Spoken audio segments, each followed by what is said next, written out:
What is up, my friends? You are very welcome along to what will definitely be the very last video of 2024 here on the channel.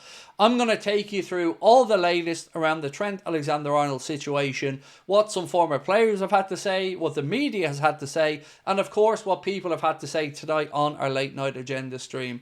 So I'm going to start off by asking you guys, as always, to let us know your thoughts in the comment section. Drop a like on the video if you've enjoyed it, and of course thank you for your continued support this year and hopefully into 2025, where no doubt the Reds are on for hopefully a trophy laden 2025. Right, let's get straight into it. We're going to start off with Chris Bascombe and what he's had to say. He said Liverpool insist Trent Alexander-Arnold has expressed no desire to leave the club. However, many will consider it unfeasible that the Real Madrid approach has been made without the awareness of the homegrown player. I think that is probably as fair as Chris Bascombe can possibly be, because when we move on to speak about what Michael Owen and Jamie Carragher have had to say on the situation, it becomes pretty clear that this won't have come as a surprise to Trent or his camp that Real Madrid are trying to destabilise him or trying to maybe get him out in January. But what Liverpool fans want to know is, how does Trent feel?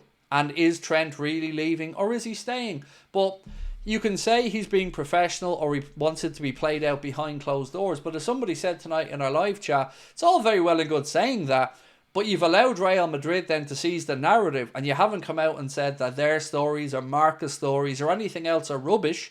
You've just allowed the fan base to get wound up and feel hurt by it. So I guess there's some validity to that as well. David Ornstein was next up and he said Real Madrid approach Liverpool to sign Trent. No offer made, but Real Madrid willing to pay for the 26-year-old England international. Rebuffed immediately by Liverpool. No figures discussed, but Liverpool plan to talk with the right-backs camp soon. That baffles me because they've had 6 months to figure out where Trent's head's at. And in any negotiation, at any point there comes an ultimatum where you have X amount of time to decide, this is our best offer, do you accept it or do we need to move on? And that's what we need to hear here. I'm going to tell you now what Michael Owen and Jamie Carragher have had to say on it, and again it's very much looking like everybody believes that Real Madrid have been speaking with Trent, and let's see what Michael Owen's had to say. He said, the very fact that Real Madrid have now made their intentions clear towards signing Trent leaves me to believe that it's only a matter of time before he signs for them.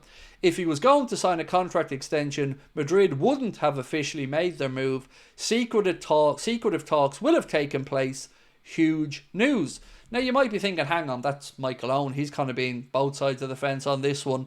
Don't really mean anything. Well, Jamie Carragher has been a little bit more blunt about it. This is what CARRA has had to say. The most important thing for Liverpool in 2025 is winning the Premier League. No one's contract or future should come in the way of that. I love Trent as a lad and a player, but his team would have told Real Madrid to bid and also would have known Liverpool would turn it down.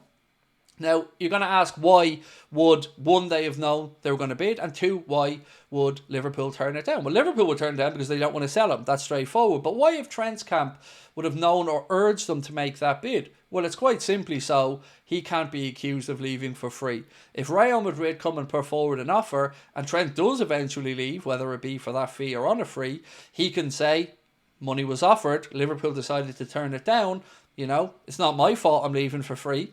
So, again, he goes on to say, though, Jamie Carragher, it's to try and cover themselves when he leaves for free. Again, it's something the club and fans don't need with a huge game coming up.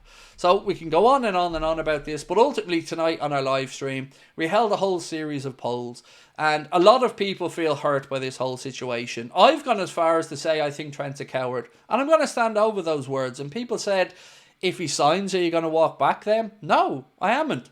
Because I do think he's dealt with this situation in a cowardly way. I'm sure he's surrounded by yes men and PR people and everybody else telling him what they think the right thing to do is. But the right thing to do is always honesty.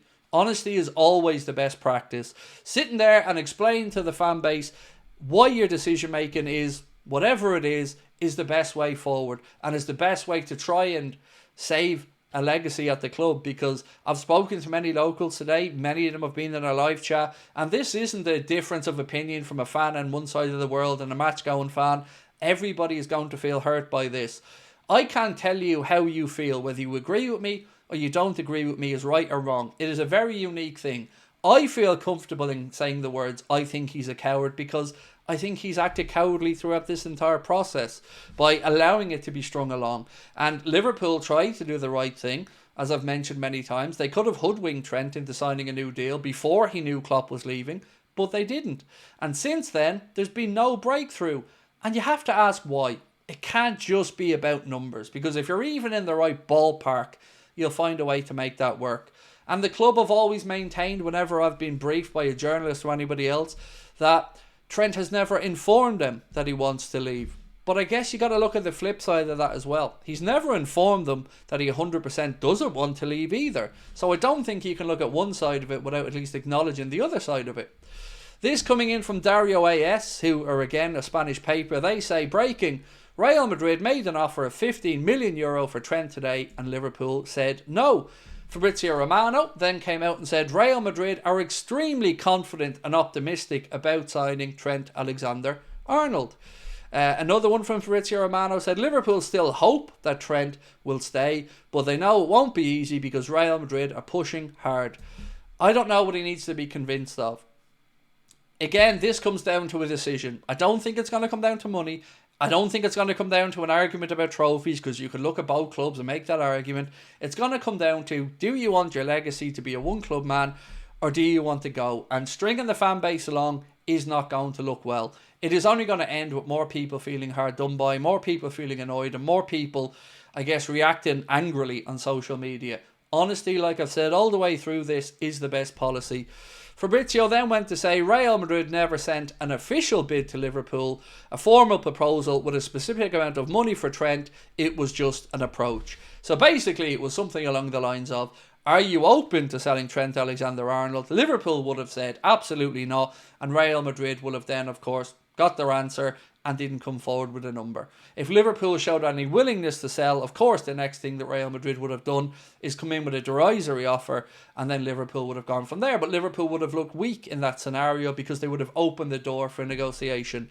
It just needs to be resolved, and resolved quickly. A massive game coming up next week. Marca have said deal almost done between Real Madrid and Trent Alexander-Arnold. So again, if you think being silent and allowing this play out is the best path for Trent, this stuff is damaging his legacy. Whether he wants to admit that, you want to admit that, or I want to admit that, it is, because he's allowed one side seize the narrative and he hasn't challenged it. By the way, nor have Liverpool Football Club, which I've also been extremely disappointed with. I believe we should have been a lot firmer and stronger on this.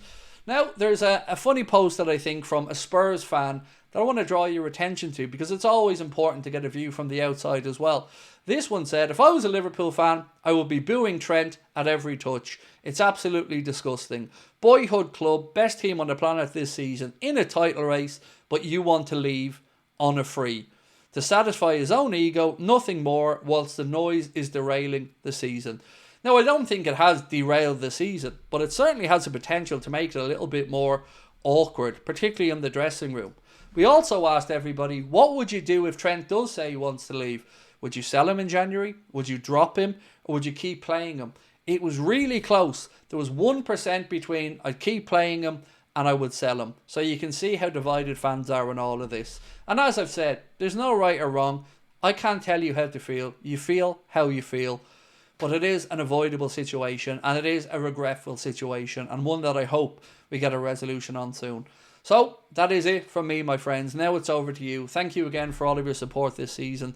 We look forward to catching up with you on January the 2nd, unless of course something drastic happens tomorrow, and I'll be on here to talk about it if it does. Until then, Happy New Year from my family to yours, and from everybody at Anfield Agenda to you guys as well. Thank you for your support. Happy New Year, and we'll talk to you soon. Bye bye.